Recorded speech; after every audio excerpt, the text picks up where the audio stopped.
Hello YouTube, this is Morgan, Airspeed Prime here at my next Naruto volume review.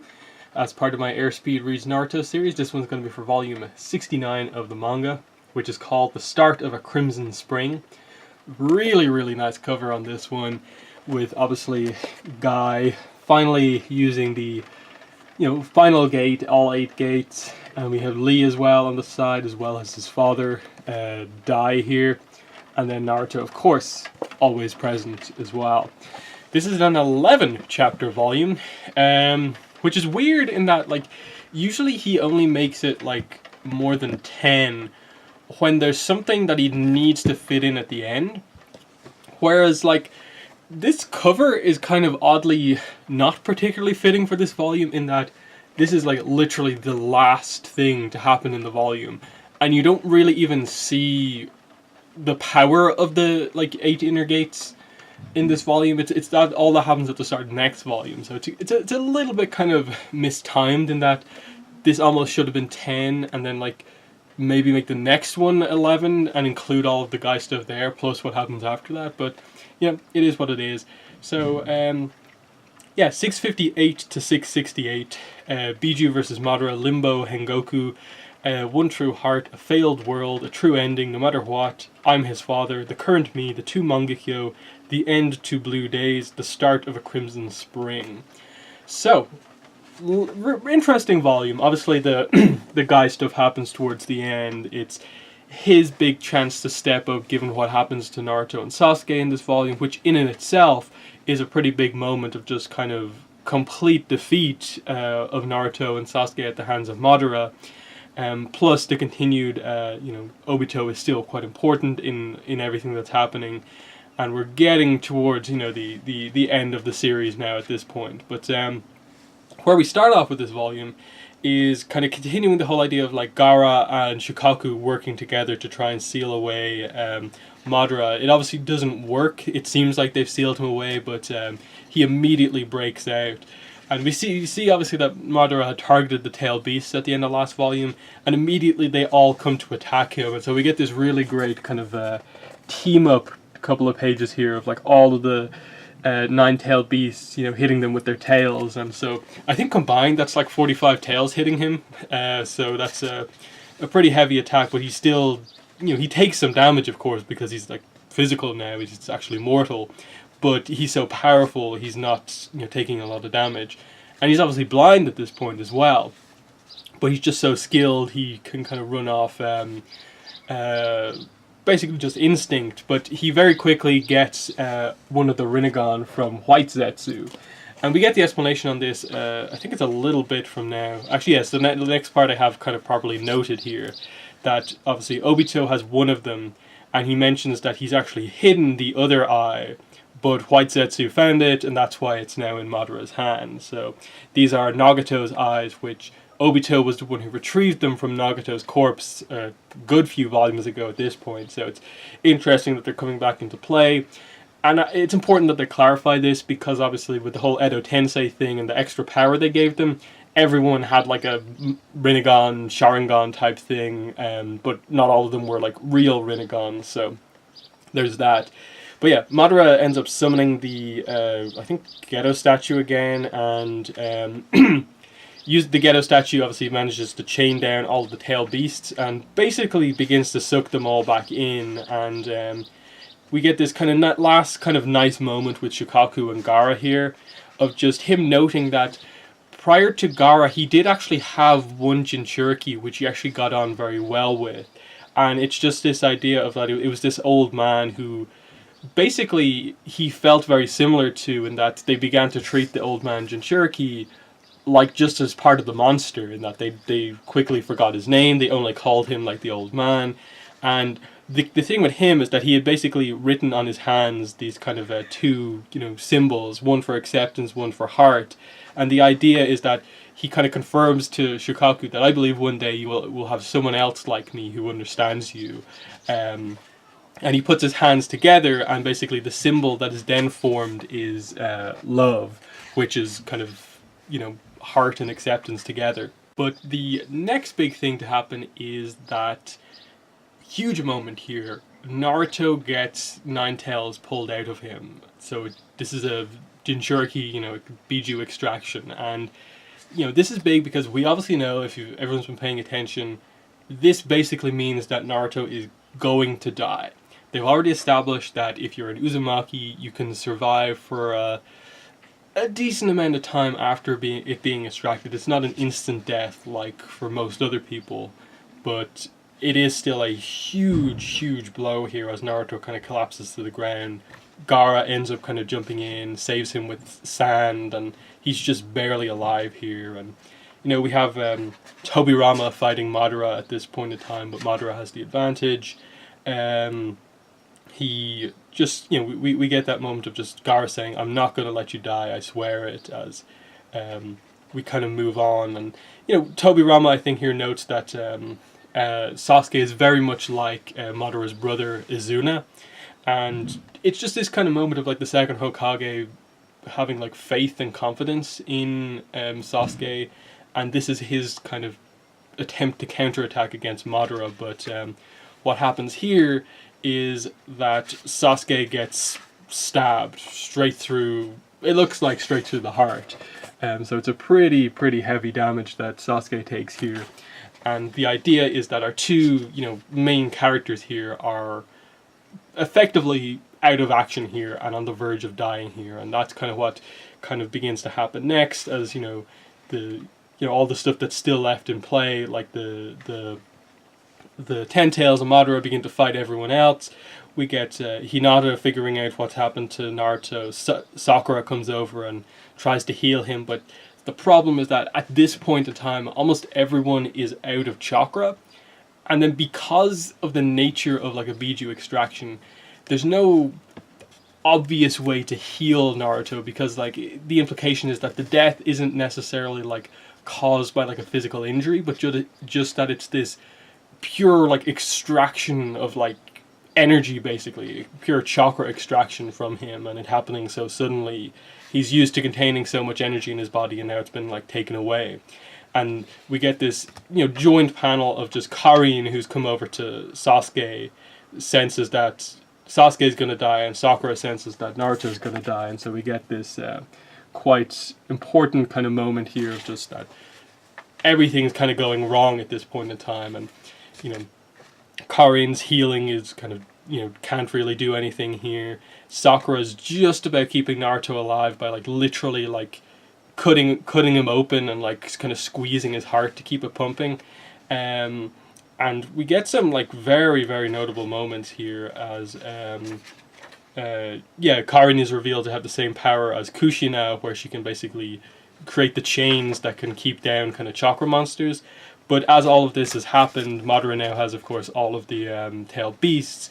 He has become the Ten Tails Jinchuriki and has basically the 6 paths kind of look to him now. Sorry about the lighting, it's super sunny out, but if I don't have any light otherwise. So yeah, a lot of very kind of dramatic stuff happening here. We get some interesting moments of, like, he just becomes the Jinchuriki, and he basically spits out the Sage of Six Paths tools, which have kind of, like, sealed everyone away, and Tenten gets a hold of them. It kind of sets it up like it's going to be a plot point, but I don't really remember it being anything particularly notable after this. Next, we obviously have Black Zetsu, who's taking control of Obito, who's fighting Minato and Kakashi, and they both then sense what's happened to Naruto as they both kind of arrive on the scene. Gaara arrives with Sakura and Naruto on the scene. And what was set up prior to this was that as Gaara witnessed Naruto getting the Nine Tails extracted, Kurama basically said to Gaara, here's what you need to do to save Naruto. And we get the reveal of that now, in that because Minato has half of the Nine Tails in him, if Minato can put his half of the Nine Tails back into Naruto, that can save him. So that's kind of what Gaara relays at this point in time. After we get a quick kind of flashback of Minato and Kushina, just kind of the idea of, like, they're both his parents, and Minato will protect Naruto, and this is going to be one of the only times he gets a chance to really truly save and protect Naruto here at this point in time. So he's about to basically implant the the Nine Tails into him, but like Black Zetsu kind of interferes and it doesn't quite happen. And kind of what ends up happening is that Black Zetsu effectively kind of takes the Nine Tails power into himself. So like Obito, effectively the control Obito has that Nine Tails power, and they're just kind of trying to stop Naruto from being effectively revived at this point. But here's where the kind of confrontation between Obito, who's kind of beginning to gain control again over Black Zetsu, he begins to kind of confront Madara, who obviously is the Jinchuriki now. And it's just this kind of question of like, what am I to you, Madara? And all Madara says back to him is that you are Madara. He's basically rejecting the idea that Obito is an individual. And Obito's arc in the last couple of volumes has obviously been accepting that he is Obito. He's the same guy with the dreams of becoming Hokage from before. He's still that person. And Madara basically just using him as part of the plan, that they're both Madara, that he's just an aspect of who I am. And he's just kind of continuing with this whole idea. He's trying to point out to Obito that all of this hope has failed. Naruto's dying here, and so on. There's also an important line here where he kind of talks further about why he himself, Madara, cares so much about kind of wanting this dream world where there's no war and no losers in a way. He kind of talks about the whole idea of that chakra initially was meant to be this power of linking everyone together, connecting them. But over time, what happened was that people instead connected the chakra to their physical energy and then used it for ninjutsu. And this is what has caused wars over time and stuff like that. And he basically says that the sage's actions ended up basically causing wars and causing this problem, and basically getting away from what over time the sage's sixth path goal was. And he's basically just the idea that he wants to create a new world that will overcome that. The infinite Tsukiyomi will produce a dream world without any abominable chakra, and I, who possess the strongest chakra, will lead it. And he's trying to convince Obito again that this world is hell, believe in the dream world, and that's where everything can kind of come back to being a reality.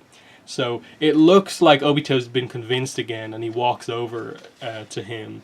Minato, in the fight, gets his other arm chopped off, and he can't heal it again.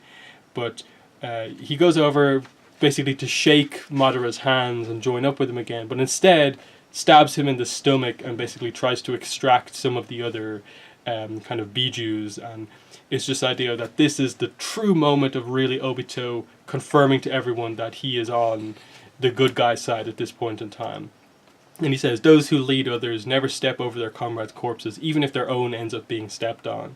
And just that's what he's willing to do now for the people that he believes in. And he basically just confirms the current me is he who wanted to become Hokage, Uchiha Obito, which Madara had just only called him Madara and stuff like that, part of the plan. And we get this idea that Madara can't actually immediately fight perfectly against Obito, because Obito, now not as the Ten-Tails Jinchuriki, can use the power of his own Sharingan again and can just basically have Madara phase through him. So it's actually a really good kind of defensive counter power against Madara here.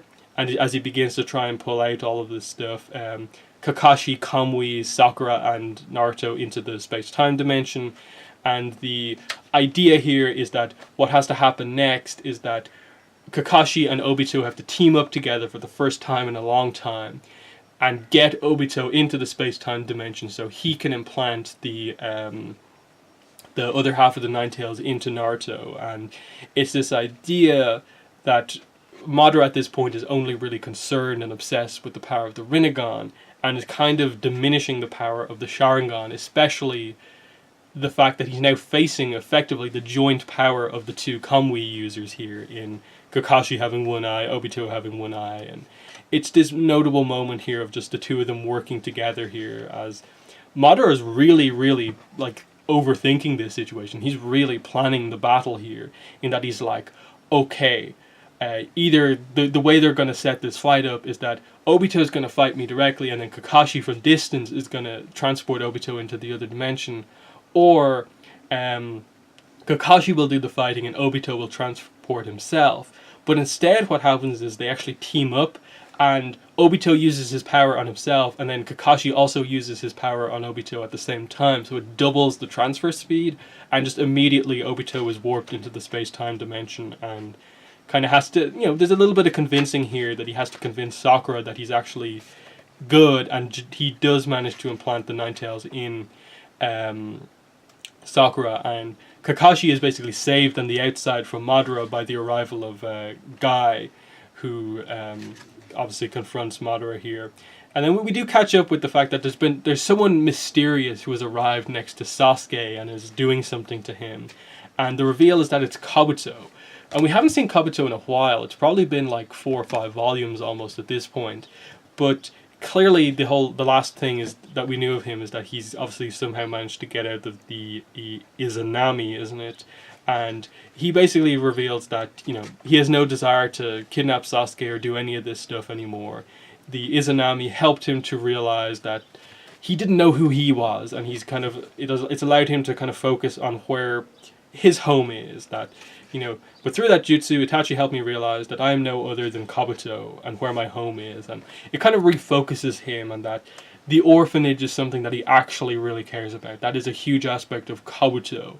Whereas everything else about him is either from Orochimaru, warped by Orochimaru, or warped by the people who kind of controlled him over the course of his life. And we just get the idea that he has managed to heal Sasuke through a variety of different kind of powers that he has, that he's kind of the perfect one to heal Sasuke.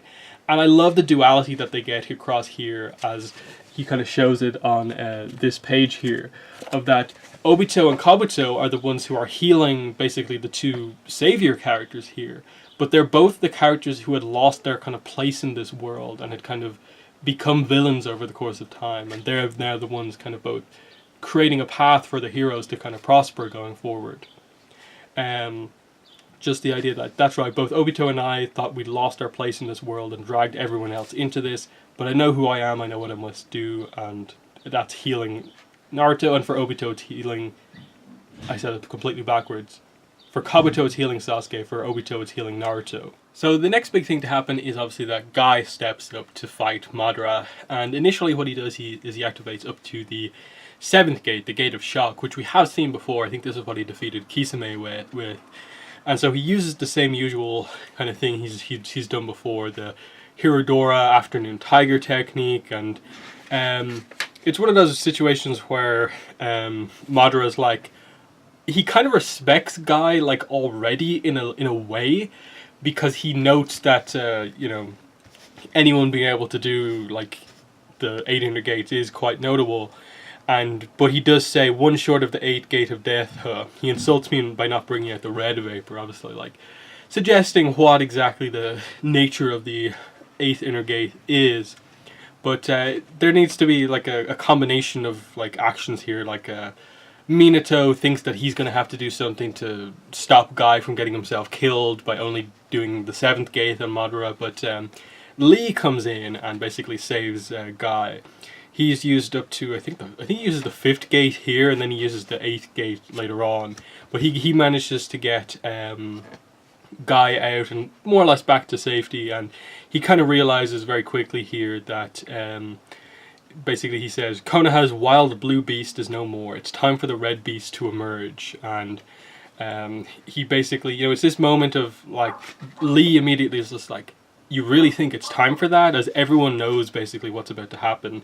They know the result of using the 8 gates, and that using the 8th one basically means death. And he basically just says to Lee, don't look at me like that. This time you sit back and enjoy the show. And he just kind of notes how, he's previously kind of said to Lee, become such a strong fighter that I can just sit back and enjoy the show. But this is his, I suppose, chance. The conditions have been met for him to use the 8 inner gates, which we do get right towards the end. But before that, we basically get a flashback that basically explains how Guy in the first place knows how to use the 8th inner gates. And it comes back to his father here, who is Might Dai, D-A-I. And he is known as the Eternal Genin, basically, in the village. And we see that he is very, very much very similar to Guy with the whole, like, youth and the importance of that. And, like, early on, Guy isn't as kind of, into it, I suppose, here. He still, puts a lot of effort in, but very much you get the impression that his father had such a huge impact on him. That's why Guy has kind of turned out the way he turned out, and that he was never skilled enough to move beyond Genin.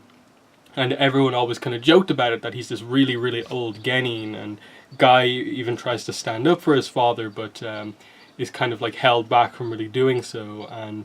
And he basically just says, the true victory isn't about winning against someone strong, it's about defending what's important to you. And that is a lot of basically what Guy has said to Lee, to basically have as your ideals with regards to your powerful techniques and when to use them or not. And he basically then explains to him the 8 inner gates, a type of forbidden jutsu, and it's basically the only thing that he's really mastered, I suppose, that makes him notable as a shinobi. And it's taken him 20 years to master it, and he's going to kind of teach him these techniques, but there is a specific self-rule imposed on, I suppose, using the 8 inner gates in the end. And we see Guy's father meet the condition in this flashback, where basically Guy and his teammates, who we know are like other Jonin in the village, they're all actually higher level than Guy's father at this point in time. They're confronted by the 7 ninja swordsmen of the mist, and it's this really, really bad situation because we know how powerful they are. And Dai steps in and basically he says immediately, I've got the gate of death, I can open it and unleash the 8 inner gates formation. And he says now's the time, and we step away from that. We don't really see the result of that fight necessarily, but we cut to Guy activating the 8 inner gates, and basically the self-rule is to protect something precious enough to give your life for, and that's what Guy is willing to do now to, effectively, I suppose, protect, the entire shinobi world, effectively, because Madara is the main threat at this point in time. He's willing to put his life on the line to protect, Kakashi, Lee, Naruto, who's still being healed, Sasuke, that he is the main one fighting right now, and he's about to do this. And Madara notes that this is very impressive. The blood vapor that's peculiar to to all 8 gates being open, red vapor, and this is actually his first time seeing it with his own eyes, even though he's heard about it. And he says it's the color of dead autumn leaves that have fallen off their tree. And he just says, but they're not falling for just no reason or purpose. They are to become nourishment for the fresh green leaves. As we cut to Lee, obviously this is this kind of passing of the torch moment from Guy to Lee, that he's gonna, perform this sacrifice and basically pass his, I suppose, will on to Lee going forward. And this is his, he says, the climax of youth when it burns most crimson, as he comes at Madara full force, and the attack's name is Sekizo, Evening Elephant, and I think that's where we cut away. Yeah, we don't see what exactly happens here, but just the fact that Guy has closed the huge gap between himself and Madara in like less than a second. Madara is taken by surprise by the initial speed burst that we see here, so it's a pretty cool moment. But yeah, that's been volume 69 of Naruto. Very notable moments, I suppose the main things, of course, being the injuries inflicted to Sasuke, and then Naruto being on the verge of death by the tail beasts being extracted from him. Obito, I suppose, turning, and the impact of that, and how he's kind of given hope for Naruto to survive. The Kabuto moment. There's a couple of really nice moments in this for sure, but again, it's one of those volumes where it's like it's accomplishing what it needs to do. We're getting to like a certain point, and obviously that point is Guy's big chance to show himself with the 8th inner gates. So yeah, overall solid volume, but in the comments let me know what your thoughts were on the volume as well as my review. But yeah, that's been today's video. Thanks for watching, and bye.